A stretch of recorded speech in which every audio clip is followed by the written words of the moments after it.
Bom, pessoal, boa noite a todos. Dando início à nossa terceira atividade síncrona, a gente vai trabalhar a questão da Web 2.0 e a aprendizagem dos nativos digitais, né? É, eu não sei se nesse grupo tem alguém que é nativo digital, mas a gente vai falar um pouquinho sobre as gerações, e aí a gente pode fazer essa relação.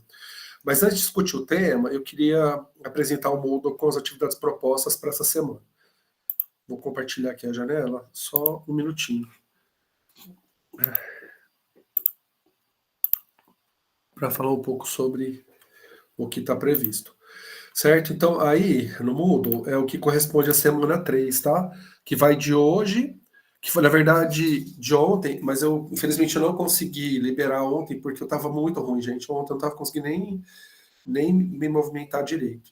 Apesar de ser uma gripe alérgica, eu fico muito debilitado. É por causa das queimadas, principalmente por causa do frio, as duas coisas, elas me... eu sou muito sensível, tanto a questão da queimada quanto a questão da mudança brusca de temperatura. Aí eu fico ruim. Bom, a semana 3 inicia-se hoje, né? E ela vai até o dia 11 de agosto. Então vocês têm até o dia 11 de agosto para fazer a atividade proposta. A temática é essa, das inovações tecnológicas e as webs 1, 2 e a aprendizagem de nativo digital.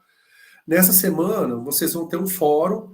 Eu vou pedir até para vocês darem uma olhadinha se deu certo. Eu acho que dessa vez eu programei correto, tá? Porque eu liberei por polo. Então eu acredito que deve ter dado certo. Eu vou abrir aqui para vocês para mostrar a, a pergunta-chave, né? Então tem algumas informações aqui, né, da leitura que vocês devem realizar antes.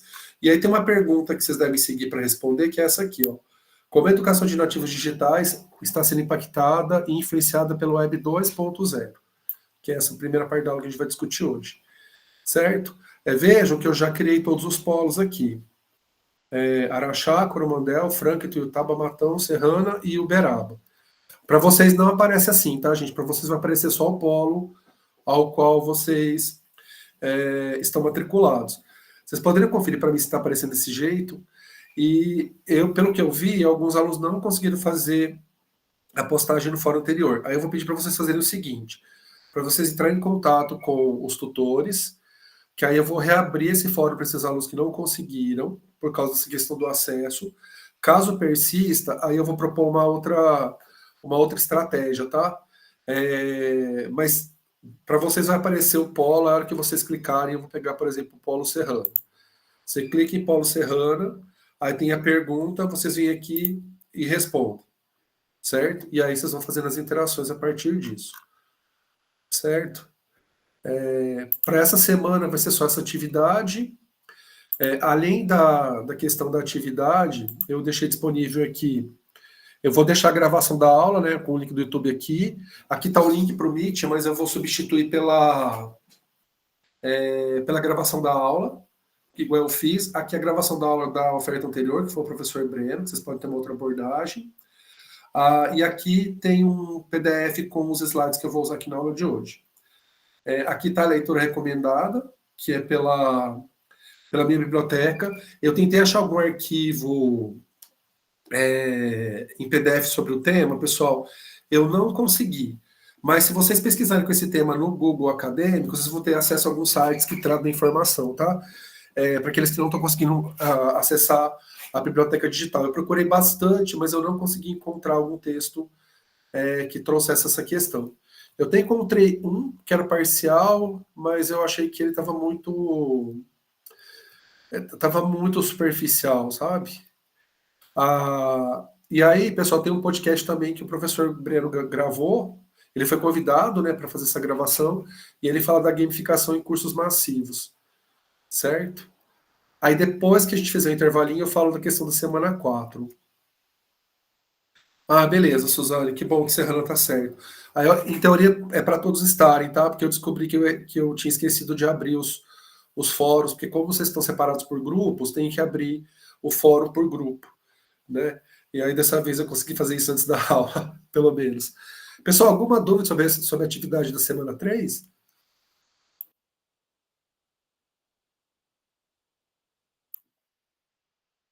Bom, pessoal, qualquer dúvida vocês podem. Beleza, quando o Mandel também está normal. Vocês vão perceber que as aulas de hoje, elas vão ser bem tranquilas, tá, gente? Inclusive a atividade que vocês vão ter que entregar para a semana 4, vocês vão falar assim, que legal que é isso. Se vocês quiserem dar uma olhadinha lá, mas eu vou explicar depois do intervalo. Eu acho que vocês vão curtir. Eu aproveitei uma ideia do Bremen, incrementei alguma coisinha, mas eu acho que é bem legal, porque vocês vão ter mais liberdade para escrever, sabe? Então, vai ser, acho, uma atividade mais livre, mais tranquila para vocês fazerem. Eu vou fechar a questão do Moodle e aí eu já vou abrir a apresentação dessa primeira parte. Pessoal, essa primeira parte vocês vão perceber que ela é bem rapidinha, porque eu achei melhor utilizar o tempo nosso com a segunda parte, certo? Porque a questão da IA eu acho que é algo muito presente nas salas de aula e na realidade da gente. Então, acho que vale a pena a gente canalizar esforços para falar da IA, já que a gente está falando de TICs, né? Inclusive, a questão do uso da IA, ela provavelmente vai marcar uma nova fase da web, que seria a web 4.0. Vocês vão perceber que eu vou falar da web 1.0, da 2 e da 3. E eu não vou falar da 4, porque a 4 ainda, ela está começando a ser implantada. E provavelmente ela vai estar muito ligada à questão das inteligências artificiais. Pessoal, fiquem à vontade para interromper, pode participar aqui no chat, pode abrir o microfone e falar, né? Para poder ver a apresentação de slide, eu saio daqui, mas eu volto, a cada slide eu volto aqui para ver se tem alguma postagem, algum comentário, tá bom? Bom, vamos lá. Deixa eu fechar um pouco de janela, gente, porque eu vou falar um negócio para vocês. A gente tem uma mania de abrir 500 mil arquivos. É péssimo isso, porque parece que a gente fragmenta todo o pensamento. E aí eu não consigo me movimentar dentro do computador aqui. Peraí que eu vou fechar um pouco. Eu tava com 30 artigos, 30 abas abertas, gente. Vocês têm noção? Meu Deus do céu, por quê? Deixa eu deixar só aquelas que eu vou efetivamente usar. Ok. Bom, pessoal, quando a gente pensa na web, a web a gente pode chamar de forma geral da internet, tá? Basicamente a gente tem lá a origem da internet, ela é dos anos 60, 70, mas o que a gente chama de web com relação à internet é algo um pouquinho mais recente. Basicamente o marco é considerado o ano de 1989, quando começa mesmo a ter um uso mais generalizado dessa ferramenta de TIC, né? Só lembrando que aqui no Brasil a gente não pode falar ainda que tem web influenciando no finalzinho dos anos 80 e 90, porque só vai acontecer a partir de meados dos anos 90, tá? Então aqui quem é mais velho deve lembrar que a gente não tinha acesso nenhum à internet. Eu lembro que quando eu prestei vestibular a primeira vez, em 1994, a gente recebia o resultado da gente por carta, enviada pelo correio, ou a gente podia usar um telefone que você pagava para ver o resultado. Ou esperava sair no jornal. Então você tinha a opção de esperar sair o resultado dos aprovados no jornal, ou esperar a carta dizendo teu desempenho e tal, se você foi aprovado ou não, ou você pagava lá para que não era muito barato, tá, gente? Para você saber se você tinha sido aprovado ou não. Mas eu lembro que logo, porque eu prestei, né, em 94, quer dizer que foi 95, foi assim. Aí, no ano seguinte, como eu prestei um curso que eu não queria fazer, que eu passei em Direito, né? Aí eu comecei a fazer o curso de Direito, eu odiei, aí eu resolvi sair do curso de Direito, fui fazer cursinho, que aí foi quando eu prestei Letras, né? Aí quando eu fui consultar, quando eu prestei Letras, eu já conseguia consultar pela internet, em 96. Então, em 96, a gente já tinha uma internet aqui que a gente conseguia utilizar.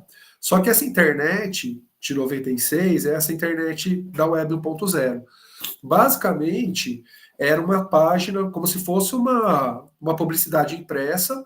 A única diferença é que você tinha alguns lugares que você podia clicar e ir para um outro lugar e abrir uma janela. Mas era muito pouco isso, tá? Não tinha essa loucura, por exemplo, de abrir 500 janelas. Isso nessa época a gente não fazia, mesmo porque a internet nem dava conta, tá? Eu lembro que era internet de escada, aí depois, alguns anos depois, é que veio a banda larga, e aí você já tinha uma velocidade de emissão de dados que era um pouco mais alta quando teve a banda larga, tá? Mas quando era internet de escada, era super difícil. A gente se conectava depois da meia-noite, porque a gente pagava um pulso, né? Que era uma taxa que eu não sei se o pulso que valia uso por minuto ou uso por 5 minutos, eu não lembro. Se você acessasse a internet fora da meia-noite, entre a meia-noite e as 6, você pagava a cada 5 minutos um pulso. Eu acho que era isso. Ou a cada meia hora um pulso, eu não me lembro direito. Ao passo que se você entrasse depois da meia-noite, você pagava um pulso só para usar até as 6 da manhã. Então a gente vivia entrando depois da meia-noite para poder usar. Não tinha essa capacidade, né, de dados disponíveis, né? Então muita coisa ainda a gente tinha que conseguir de forma física. Basicamente a gente usava e-mail, era uma coisa bem primitiva, tá? Alguns de vocês devem ter vivenciado isso, mas outros provavelmente não passaram por essa experiência, que eu confesso que foi legal ter passado pela experiência para entender todo o avanço que veio depois, né? Vocês vão perceber que eu sou da geração X, então eu sou de uma geração que conviveu com a hibridização da parte digitalizada e não digitalizada, né? E isso foi muito forte na minha formação. A minha educação básica inteirinha foi no formato não digitalizado, e aí a minha formação superior já foi no formato híbrido, entre digitalizado e não digitalizado. Aí o meu mestrado e o meu doutorado já foram um pouco mais digitalizados. Hoje em dia, praticamente a gente não usa mais nada físico, né? Eu vi que vocês colocaram algumas coisas aqui no chat, deixa eu ver. As imagens demoravam 5 minutos para abrir na web 1.0. Exato, Renato. E vídeo, e música. Que a gente tinha que, às vezes, gravar uma música, cada disquete cabia uma música só. Meu Deus do céu. Internet de escada era depois de meia-noite para ver Orkut. A gente usava Orkut, eu lembro. Mas Orkut já é 2000, né, Suzana? Que eu lembro que eu já tinha terminado a graduação quando eu comecei a usar o Orkut. Não podia usar telefone fixo ao mesmo tempo. Só depois que colocaram a banda larga que aí a gente conseguia usar o telefone fixo. Porque o telefone ficava ocupado, né? Quando era conexão de escada, a linha que era utilizada era a linha do telefone. E depois, com a banda larga, separou a linha de internet da linha de telefone. Né? Hoje em dia, a gente usa rede Wi-Fi, né? Não é nem mais físico, né? A gente faz conexão por ondas. Porque não tinha celular, né, Kathleen? Porque você tinha só o telefone fixo para quem tinha, porque era caríssimo, né? Para aquelas pessoas que tinham telefone fixo, que depois também ficou barato, né? Quando teve a privatização, né? Caiu bastante a questão do valor, porque aumentou muito a oferta, né? De linhas telefônicas. Só que quem tinha linha telefônica perdeu muito dinheiro com isso, né? O pessoal investia em linha telefônica, que eu lembro. A minha família chegou a ter uma, aí eu usei essa linha até quando eu morei em Rio Preto. Aí quando eu mudei, apesar de ela ter valido um horror de dinheiro quando ela foi comprada, eu mudei em 2012 para cá, né? Para Uberaba. A linha não valia mais nada, então nem valia a pena tentar vender. Aí eu tive que pedir para cancelar, senão eu teria que continuar pagando as contas. Theo, você está me lembrando. Gente, primeiro curso de informática que eu fiz, que a gente usava o DOS. Eu lembro disso. Meu Deus do céu. Que tinha as programações para você poder copiar arquivo. Gente, é muito tenso, né? Às vezes ainda eu uso o DOS, sabe? Para alguma coisinha que precisa programar, mas assim, é muito complexo. Muito complexo. Mas é legal ter essas memórias, né? Quem não viveu isso tem a vantagem de sempre ter tido acesso a uma internet mais rápido, né? A uma quantidade de informação disponível maior. Mas quem teve a outra experiência também acho que foi legal a experiência, porque aí parece que você evolui junto com o uso da internet, né? Bom, aí, pessoal, depois, já nos anos 2000, a gente tem a Web 2.0. A Web 2.0... Perdão, gente. Deixa eu tomar... A Web 2.0 já permite a produção dos autores. Então, você tem a Wikipédia, por exemplo, nesse contexto. Então, a gente consegue criar blog já nesse momento. A velocidade está um pouco maior, então você consegue baixar foto sem demorar tanto tempo, você consegue baixar vídeo também sem demorar tanto tempo como era antes, mas muito mais lento que é hoje. Mas, de qualquer forma, permitir essa relação produtor-consumidor. né? Então, qualquer sujeito, em teoria, poderia produzir conteúdo e disponibilizar na internet, né? Eu tentei achar, pessoal, quando eu estava na graduação, eu era bolsista do PET. O PET, ele é um programa que tem no Brasil inteiro, ele chama Programa de Educação Tutorial. Esse programa de educação tutorial, ele permite que o grupo de alunos tenha bolsa, né, durante os 3 anos. Você só pode entrar a partir do segundo ano. A pedagogia não tem, tá? Aqui no FTM, só tem alguns cursos que tem. E onde eu fiz tinha na biologia, aí eu concorri à bolsa, eu tive bolsa do meu segundo até o meu 4º ano. Eu até pude sair do meu emprego, porque eu consegui a bolsa, né? E a gente tinha que apresentar um seminário por semestre. E um dos seminários que eu apresentei foi sobre a internet, porque ela estava, assim, no auge naquela época, né? Que estava começando a ter. E aí eu queria tanto ter achado a apresentação, eu tinha isso em disquete gravado, eu cheguei até a passar por algum HD externo, mas eu não consegui achar, porque eu queria dar uma olhada qual foi a perspectiva que eu tive lá nos anos 90 sobre a internet, que foi bem o começo, né? Que era esse contexto da Web 1.0 e com perspectivas futuras assim absurdas. Eu lembro que quando eu apresentei esse seminário, deve ter sido 98 ou 99 que eu apresentei. Eu coloquei as perspectivas, eu queria dar uma olhada essas perspectivas que eu tive lá, porque eu fui atrás de pesquisa, a gente pesquisa tudo física, tá? Não foi pesquisa na internet, eu falei da internet fazendo pesquisa física, porque não tinha como você fazer essas pesquisas na internet naquela época. E eu lembro que eu fiz uma perspectiva futura da internet, queria ver se foi isso que aconteceu mesmo, a partir dessas pesquisas que eu fiz, né? Se eu encontrar essa apresentação, eu disponibilizo para vocês, tá? Porque é um arquivo tão antigo que eu preciso achar passa onde estão meus arquivos da graduação. Que eu sou canceriano guarda tudo, viu, gente? Então eu tenho esses arquivos velhos em algum lugar aí. Se eu achar, eu coloco, tá? Na semana 3. Só para a gente ter uma ideia de como que era a perspectiva de alguém que vivenciou isso naquele momento, né? É legal ter esse relato histórico.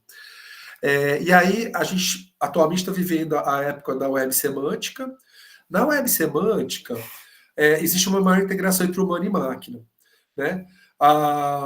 Além disso, a gente tem muito acesso aos agentes de software, a gente acaba sendo produtor, às vezes a gente acaba sendo agente de software, então a gente tem uma relação muito mais em rede do que essa relação produtor-consumidor ou só mero consumidor, né?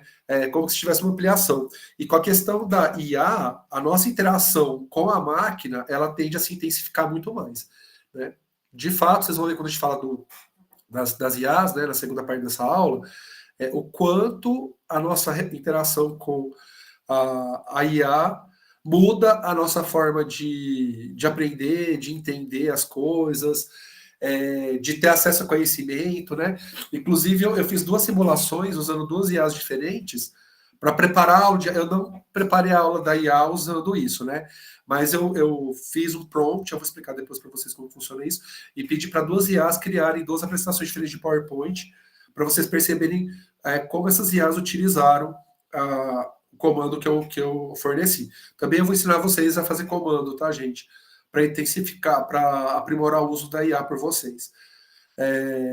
Eu tenho usado bastante em aula com os alunos, né? Geralmente eu peço para eles, eu ajudo eles a fazerem os prompts, aí eu sempre tenho material de apoio, né, de algum conteúdo, aí eu peço para eles lerem esse material, aí eu peço para eles usarem a IA para ajudar a eles tirarem dúvidas de alguma coisa que eles não conseguiram entender. Às vezes eu peço para eles usarem a IA para ajudar a roteirizar e depois eles melhoram o roteiro. Está sendo bem interessante assim a experiência. E eu prefiro ensinar eles a usar, porque eles vão usar de qualquer jeito, do que deixar eles à deriva, e aí depois quem paga o pato é a gente, professor, porque o que acaba vindo pela IA, se não tiver essa curadoria humana, é uma coisa muito ruim, tá, gente? Muitos alunos, eles jogam uma questão na IA, pega o que a IA retornou, sem fazer nenhuma leitura, e entrega umas coisas tudo alucinado, né? Então eu tenho preferido ensinar eles a utilizar a IA do que deixar quieto, sabe? E eu tô sendo feliz na experiência. Bom, pessoal, eu vi que alguém falou do ICQ, né? Mas se a gente pensar, por exemplo, na internet 1.0, esses sites aí, eles eram o must, né? Para quem viveu a época, quem nunca conversou no chat do UOL, né? Para fazer amigos. Eu lembro que quando eu estava na faculdade, a gente tinha acesso a qualquer site, né? Não tinha filtro, porque não se entendia direito como que funcionava, não se sabia que tipo de informação você tinha disponível. E eu lembro que tinha uma aluna do curso de tradução que ela ficava assim o dia inteiro na parte de computador que tinha. A biblioteca tinha uma salinha com vários computadores com acesso à internet, que a gente usava, né, para fazer trabalho, fazer pesquisa e tal. Isso já era 99, mais ou menos. Aí o que aconteceu? Essa menina viciou em chatwall. Aí ela chegava cedo e ficava até a noite usando o chatwall. Teve uma vez que ela se escondeu dentro do banheiro da biblioteca para poder usar durante a noite inteira o chat da UOL. O que acontecia com a universidade? A universidade não tinha relação com o Pulso porque tinha servidor próprio, né? Ainda mais lá na Unesp de Rio Preto, que tem ciência da computação. Então, um dos servidores da Unesp, inclusive, ficava na Unesp de São José do Rio Preto. Então, tinha uma internet que funcionava até que bem, melhor do que a internet que a gente tinha em casa. Na época, né? Hoje em dia, a minha internet em casa é bem mais melhor que a internet que eu tenho acesso a FTM, mas mudou, né, gente? Porque aí a gente paga muito mais caro pelo serviço do que provavelmente a FTM paga para ter a internet. Assim, obviamente que a UFTM paga um valor maior por causa do número de acessos, mas se dividir pelo número de acessos, provavelmente o valor é menor. E aí, o IG, gente, quem não lembra, gente, do IG? América Online, a AOL, o BOL, MSN, né? O Yahoo, a gente usava o Yahoo como site de busca, a gente não tinha Google. A gente usava o Yahoo. O ICQ, gente, eu lembro direitinho da gente usar o ICQ para conhecer a pessoa, ficava conversando, aí tinha para avisar que tinha mensagem. É... o Mirk, né? O Mirk eu odiava. Eu odiava o Mirk porque eu achava ele. Você tinha que baixar um programinha, né? Para ter para ter acesso ao bate-papo. E não sei por que cargas d'água, gente. São José do Rio Preto era o lugar que tinha a maior sala de Mirk do Brasil. Eu não sei explicar para vocês por que acontecia isso. E aí você entrava, você ficava tentando conversar, era uma confusão aquilo. Porque aí cada pessoa aparecia com uma cor, aí você quisesse falar com ela no pessoal, você abria tipo uma janela à parte, era muito complicado. Eu lembro de perguntar o ICQ, igual a gente pede Instagram hoje, né, ou WhatsApp, a gente pediu o ICQ, né? É, eu lembro dessa questão. Aí depois o MSN substitui o ICQ, né? Hoje em dia, praticamente, a gente não usa mais nada disso, né, gente? O UOL existe ainda, eu até gosto bastante de ver notícia pelo UOL, porque ele sintetiza, né? O IG eu não sei se existe, o BOL não sei se existe, o American Online eu não sei se existe ainda, o Yahoo existe, né? Eu tenho até e-mail do Yahoo, que eu tenho da época da graduação, que eu mantenho, porque às vezes alguém louco da época da graduação manda e-mail para mim do nada, então eu mantenho só por causa disso. Isso aqui tentaram, né, reviver há alguns anos aí, mas não deu certo. O bate-papo do UOL eu não sei se tem ainda, não tenho certeza. MSN, eu acho que também não tem mais. Mirk também. Mirk não tinha nem condição de continuar, tá, gente? Porque era muito precário também, assim. Porque o ICQ e o MSN era muito mais efetivo do que o Mirk. Hoje o WhatsApp, né, gente? A gente pode criar grupo, pode. Tudo que a gente conseguia fazer no MSN, a gente consegue fazer no WhatsApp de uma forma muito mais efetiva, né? E aí, recentemente, a gente está pensando já no contexto de internet 2.0 e 3.0, né? Aí a gente tem Facebook, Instagram, LinkedIn, o Twitter, que não é mais Twitter, né? Agora é X, o YouTube, né? Gente, Snapchat, que ninguém usa mais, praticamente. O WhatsApp, que muita gente usa, o Telegram. Então, vejo que essas outras redes sociais, elas têm muito a ver com a questão do aumento da interatividade da 2.0 e da 3.0, né? Inclusive já com mediação de IA, né? Hoje em dia, tanto essas redes todas aqui têm alta interface com as IAs, né? Mas basicamente tem o uso. Eu vi uma pesquisa recente que o Instagram é uma das redes mais utilizadas de forma global, né? O Facebook ele tem uma questão geracional. Então, o pessoal, por exemplo, da geração X gosta de usar o Facebook, mas o pessoal, os millennials, né, e a geração alfa nem tanto. O X, tem muita gente que usa, mas ele tá complexo por causa das questões aí relacionadas ao próprio X, né, de não ter nenhum tipo de controle, né, tem muita pornografia, então é uma coisa meio complexa. Ah, eu esqueci de colocar o TikTok. O TikTok também é uma rede que está sendo muito utilizada, pessoal. O TikTok, na verdade, ele meio que substitui o Snapchat, eu nem lembro mais, gente. Eu cheguei a baixar, eu odiei usar isso também. Tem umas coisas, eu amo o Instagram, é a minha preferida de todas.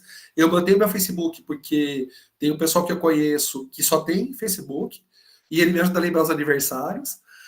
Amo YouTube, é a minha rede, acho que Instagram e YouTube são as minhas redes preferidas. Eu odeio WhatsApp. Se algum dia eu puder apagar o WhatsApp, eu vou apagar, porque eu não consigo é, responder o tanto de mensagem que vem. Eu não dou conta. Tem gente que é muito rápido usando isso. O WhatsApp, para mim, é um horror, assim. Se eu pudesse, eu excluiria, né? Mas a gente tem que manter o WhatsApp, porque muita comunicação a gente recebe por WhatsApp. Inclusive, tudo que você vai para comércio e tal, eu fui levar o meu carro outro dia para revisão, eles me avisaram pelo WhatsApp que estava pronto. Então, é isso. Madalena, eu baixei o TikTok, mas eu tenho muita dificuldade para usar. Porque eu sou uma pessoa de vídeo longo, né? Eu curto cinema. E aí o TikTok, os vídeos são muito curtos. E aí eu fico meio perdido. Tem até umas coisas interessantes, já peguei umas receitinhas, é bom para pegar receita, sabe? Porque aí eles explicam rapidinho como é que faz, e depois você tem a descrição da receita. É bacana, assim. Mas fora isso, não é uma rede que me pega, não. Eu gosto de YouTube. Você me achou no Face, Thelma? Eu acabo consultando todo dia. O Face e o Instagram eu vou todo dia. O TikTok só muito raramente. YouTube também é todo dia. Agora, essas outras aí, o WhatsApp tem que entrar, né? O WhatsApp eu não gosto, não, mas tem que entrar. Porque tudo vem por lá, né? A questão do Face, Renato, ele tem essa possibilidade de você escrever textos maiores e tal. Eu acabo meio que mantendo também lá o Facebook. Mas o tipo de postagem é muito diferente, né? Que tem no Facebook para o Instagram. Apesar de que. Ah, Natália, tamo junto. Odeio o WhatsApp e uso por obrigação. Mesma coisa. Odeio, odeio com todas as minhas forças. Mas um dia eu vou conseguir tirar esse negócio da minha vida. Se Deus quiser. Antigamente, eu criava grupo do WhatsApp para todas as turmas que eu dava aula. Pra vocês terem uma ideia, eu não sei onde que eu estava com a cabeça. Eu sei, foi a questão da pandemia. A pandemia, para facilitar o contato, a gente criava os grupos de WhatsApp para poder conversar com os alunos e marcar as coisas, né? Quando estava no começo. Aí eu mantive isso há algum tempo. Agora, hoje em dia, olha, eu crio construtores, por exemplo, aqui. Aí eu estou em grupo do colegiado do curso, da pedagogia, do colegiado do curso da biologia, do NDE da biologia, do departamento que eu faço parte. Agora eu estou numa pós-graduação também, estou nesse grupo. É uma loucura. Tenta acompanhar, mas não é fácil, gente. Não é fácil. Então, pessoal, essas redes provavelmente vocês já tiveram contato com pelo menos uma ou duas delas, né? E claro que a gente vai ter as preferidas de acordo com o nosso perfil e o tipo de uso que a gente faz, né? Aí vem a pergunta, tá, beleza. Mas o que isso tem a ver com a educação? Pessoal, o caso do Facebook, eu me lembro quando o Moodle ele não estava muito bom no FTM, eu usava o Facebook como AVA, como ambiente virtual de aprendizagem. Eu criava um grupo, né, das disciplinas, aí eu colocava texto, abria discussão igual a gente faz no Moodle, eu conseguia fazer isso no Facebook. Por quê? Porque o Moodle, no começo, ele não era muito amigável, ele era muito complexo para usar. Eu até tentei usar, logo que eu vim aqui para Uberaba, eu tentei usar o Moodle na primeira disciplina que eu ministrei, eu lembro, que eu cheguei a criar, só que eu achei assim super complicado. Hoje em dia eu acho o mundo assim maravilhoso, acho super simples, mas até hoje eu tenho umas salas de aula perdidas lá no Facebook. De vez em quando eu quero procurar algum aluno, eu vejo se ele ainda está lá no grupo, porque o pessoal formou ou terminou a disciplina, eles saíram desse grupo, né? Mas como tem alguns que, quando não tem postagem no grupo, fica lá, né? Eu acabo ainda, quando eu preciso falar com algum aluno, eu procuro por lá. Bom, então aqui eu acabei falando da questão do Facebook, mas a gente tem que pensar como é que funciona isso para as diferentes gerações, né? Pessoal, essa questão das gerações ela é muito complexa, porque assim, tem alguns limites temporais, mas esses limites a gente não pode levar muito a ferro e fogo, não. Por exemplo, eu sou da geração X, né? Eu nasci em 1976. Só que eu me identifico demais com a geração Y, em várias coisas. Eu conheço gente que nasceu em 80, 81, que se identifica muito mais com a geração X. Então, eu acho que depende muito do contato que a gente foi tendo com as tecnologias ao longo da nossa vida. né? Não me identifico com a geração Z e nem com os baby boomers, tá? Isso não tem identificação nenhuma com essas duas gerações. Mas eu sinto que eu tenho muito da geração Y e também bastante da geração X, por causa da questão da história. Eu não sei se é porque eu nasci quase no finalzinho dos anos 70, né? E aí você acaba tendo, quando você vai pensar no contato que você vai ter com a tecnologia, um pouco depois. Então, os meus 4 primeiros anos, provavelmente eu não tive contato nenhum com nada de tecnologia, né? Pensando lá na realidade de 76 a 80, eu lembro quando teve a primeira televisão em casa, então eu devia ter o quê? Uns 4 anos de idade para ter essa memória, e eu lembro que era uma televisão preta e branca, preto e branco, né? Que era uma caixa de madeira, assim, e eu lembro que a gente ficou com essa televisão um bom tempo. A gente foi ter televisão colorida em 86, 87, que eu me lembro.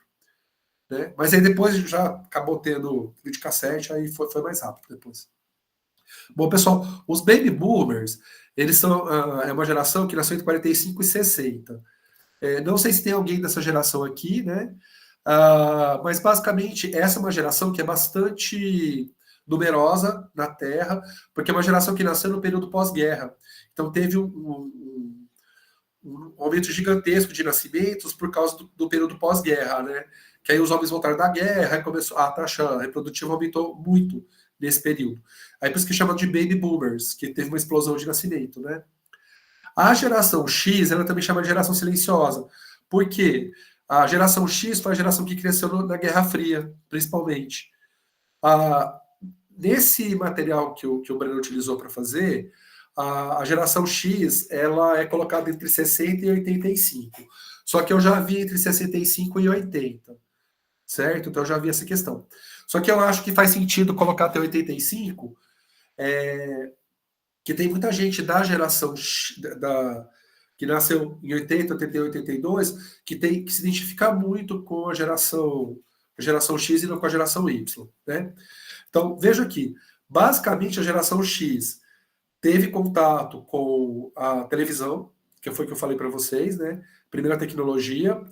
A geração Y já passou a ter contato, que é essa geração que nasceu entre 80 e 95, com os primeiros computadores, videogames, etc. A geração Z, que é essa geração de 95 a 2010, aí eles têm muito. É uma geração que nasceu numa realidade totalmente digital. Aí tem acesso a celular, computador, né? Basicamente tem uma mudança total do analógico para o digital. E a geração alfa é uma que provavelmente praticamente não vai usar mais nada analógico, tá? Que é essa geração que nasceu depois de 2010, certo? Que provavelmente é a geração que está na educação básica nesse momento, certo? Se a gente pensar que a gente está em 2025, essa geração aí, o pessoal é o pessoal que tem até 15 anos, né? Entre 1 e 15 anos. Então, é o pessoal que está na escola. Aqui eu acredito que a maioria seja da geração Y. Mas eu acho que deve ter alguns da geração Z também, tá? Outro dia eu perguntei para os alunos quando eles tinham nascido. Teve uma menina que falou para mim que tinha nascido em 2000 e eu levei um susto. Aí eu me toquei e falei, nossa, é verdade, né? Faz 20 anos. Ela falou, ela falou que ela tinha nascido em 2005 ou 2006. Aí eu falei, nossa, 2005, 2006 eu já tinha terminado o mestrado, estava quase terminando o doutorado e você estava nascendo. Aí eu falei, nossa, mas também, né, a gente já faz 20 anos, né? É muito tempo. É engraçado, parece que a gente perde um pouco da noção, né? Que eu lembro quando estava nos anos 80 e a minha mãe, meu pai gostavam de música dos anos 60 e 70. Eu achava que era música tão antiga. E aí, hoje, eu escuto música dos anos 80, 90, parece que são músicas super recentes. Mas pensando a distância de 90 para 70, a distância é menor, por exemplo, de hoje para os anos 90. E eu não acho as músicas dos anos 90 tão antigas. É muito louco, sabe? Como que funciona essa questão da nossa percepção, né? Por esses artefatos culturais. Aqui eu acho que vai ter alguns da geração X, eu acho que vai ter alguns da Y e alguns da Z. Boomer eu acho um pouco difícil, né? Porque se a gente pensar que é 60, de 60 para cá, 60, 70, 80, 90, 2000, 2010, 2020, pode ser que tenha alguém com mais de 60 anos. Na graduação não é tão comum, mas às vezes aparece algum aluno com uma idade um pouquinho, algum aluno da melhor idade, né? Na pós-graduação é mais comum. Tem alunos aí. Johnny, quase que você foi dos boomers, mas você é X. Ai. Bom, pessoal, pensando na geração que vocês vão se deparar na escola, que a gente tem que pensar o seguinte: vocês vão trabalhar com alunos de Fundamental 1 e Educação Infantil, correto? Então, basicamente, é o pessoal da geração alfa, né? E esse pessoal da geração alfa, eles são totalmente digitais. Eles não tiveram nenhum período de transição. Todas as demais gerações, dependendo de quando a pessoa nasceu, ela chegou a pegar alguma transição, por maior ou menor que fosse. Agora, os alfa, eles não pegaram nada. Tanto é que é muito comum você ver crianças usando celular. Você vê que às vezes a criança está mais agitada, o pai entrega o celular para a criança ficar quieta. Uma amiga minha outro dia veio ela e a filha dela aqui em casa. Aí a filha simplesmente ela ficou o tempo inteiro no celular. Ela não conseguiu nem interagir direito. Foi muito louco assim. Mas eu já percebi isso até quando a gente sai em grupo de amigos assim com o pessoal da geração X mesmo. O pessoal começa a tirar o celular, começa a usar. Eu me incomoda muito, né? Eu faço um esforço enorme de quando eu saio, né? E vou para alguma situação social, eu evitar ao máximo usar meu celular. Eu tento até colocar ele no modo avião, justamente para curtir aquele momento, né? Aqui em Uberaba teve o Festival de Inverno de Peirópolis, que é maravilhoso, gente. É fantástico esse festival de inverno. Se alguém tiver pela região na época de final de julho, gente, vale muito a pena ver umas bandas de rock, a comida é boa, sabe? Tem outras questões culturais, é muito legal, sabe, esse festival. E eu praticamente filmei uma música que eu gosto demais, queria só deixar registrado, depois deixei o celular no bolso e fiquei curtindo cada momento. E aí, muitas músicas, o povo tudo com o celular filmando, falei assim, gente, curte a banda, é legal ver, não pela tela, mas ver real, né? Quantas oportunidades a gente tem de fazer isso, né? Mas é assim. Ah, deixa eu... Aí, pessoal, algumas reflexões sobre essa questão, né? É, até a geração X, eu acredito que até a geração Y também, a gente tinha uma ideia muito arraigada de que o professor era o dono do conhecimento e o professor existia para instruir os alunos. E só seria possível, né, os alunos terem acesso à informação se o professor fizesse essa transferência do conhecimento dele para os alunos, né? Eu até comentei com os meus alunos outro dia que a gente evitava faltar nas aulas porque os livros eles eram muito complicados de a gente entender, e aí com a aula do professor a gente conseguia fazer anotação, e aí na hora que a gente ia usar o livro para estudar ficava mais fácil, porque o professor ele já fazia tipo uma interpretação do que a gente teria que estudar no livro depois, né? Então quando você perdia a aula, você tinha que estudar só pelo livro, era super difícil para a gente entender. E aí a gente não tinha um acesso fácil a palavras, né? Você tinha que ficar com o dicionário, eu lembro quantas e quantas vezes fiquei com o dicionário de português lá do lado, porque tinha um monte de palavra que eu não entendia quando eu estava estudando. Então, a gente realmente usava o professor como uma entidade de conhecimento, né? E aí essa frase é até interessante do Átila Lamarino, né? A gente ainda trata a informação na sala de aula como se ela fosse um bebedouro e uma seca. Esquece isso. Nós estamos hoje num dilúvio de informação e tínhamos que estar ensinando as pessoas a nadar, né? E de fato, gente, essa charge ela representa muito isso, né? O professor ele tem informação, então ele que dá acesso à fonte, né, da informação. Hoje em dia a informação está disponível para todos que têm acesso à internet, em grande quantidade, às vezes de qualidade duvidosa, e a gente precisaria mais ensinar os nossos alunos a como fazer a curadoria da informação, como interpretar a informação, como confiar ou não numa informação, do que ficar transmitindo a informação. Do curso de biologia, pessoal, eu passei umas duras penas aí em alguns semestres, porque eu ainda tinha essa ideia de não do professor que transmite conhecimento, mas eu organizava minhas aulas muito nessa perspectiva, sabe, de dar um conteúdo, depois propor uma aula prática, depois uma atividade. E aí eu percebi que teve uma turma que foi horrível, horrível a experiência.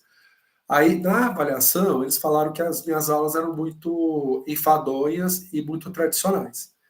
E assim, eu jurando que as minhas aulas não eram tradicionais, tá? Mas tudo bem. Aí eu resolvi mudar. Faz uns 3 semestres eu resolvi mudar radicalmente. Eu não dou mais essas aulas expositivas, né? Eu tenho umas videoaulas gravadas que eu deixo para os alunos, deixo material bibliográfico para eles. Aí eu peço para eles fazerem uma atividade no Moodle, que eles têm que estar com essa atividade pronta para a aula presencial. E na aula presencial a gente faz algum tipo de atividade que vai depender do esforço cognitivo dos alunos. E os resultados estão sendo maravilhosos. Mas o que eu estou fazendo? Eu estou ensinando eles a usar a informação, fazer a curadoria, fazer a leitura. Porque quando eu dou um exercício, na verdade, para eles fazerem, eu estou meio que falando, você que vai produzir, mas vejam que tem esse recorte. Né? E aí na sala eu faço alguma aplicação, ou uma aula prática, ou um estudo de caso, ou um debate, e eu estou me sentindo super feliz, assim. Né? Eu acredito que parte disso tem a ver com a experiência na educação à distância, viu? Que por mais que a gente acabe fazendo uma aula expositiva aqui, eu acho que a questão de propor atividade, organizar isso movimenta muito o nosso conhecimento e a nossa forma de saber fazer ou saber ser professor, né? Então eu acho que a experiência de dar aula em curso à distância é fabulosa, sabe? Acho que todo mundo deveria passar por essa experiência. Porque é outra maneira de você interagir com o conhecimento, com os alunos, né? E particularmente eu gosto bastante da aula para o curso de pedagogia, não só pela formação, né? Porque é uma forma de eu exercer a minha formação em pedagogia, mas porque é um público mais diversificado. E isso também exige um outro tipo de movimento cognitivo da gente. Isso para mim é fantástico, sabe? Tanto é que eu fico feliz demais quando eu consigo pegar as aulas da pedagogia. E aí, pessoal, essa primeira parte da aula era isso. Vocês percebam que é uma parte que a gente ficou mais fazendo uma viagem no passado, né? Foi mais divertida. A segunda parte também vai ser bem divertida, só que a gente vai ter uma questão um pouquinho mais técnica, tá? Eu sei que tá cedo, mas eu acho que é importante dar uma parada para tomar uma água, dar uma descansada na voz. Mas eu queria ver se vocês têm alguma dúvida, vocês querem fazer algum comentário, que aí eu vou parar a gravação para quando a gente retomar daqui uns 10 minutinhos, a gente começar a segunda gravação que fica mais fácil para subir o vídeo. Vocês gostariam de fazer algum comentário, alguma coisa? Certo, pessoal. Então eu vou parar a gravação.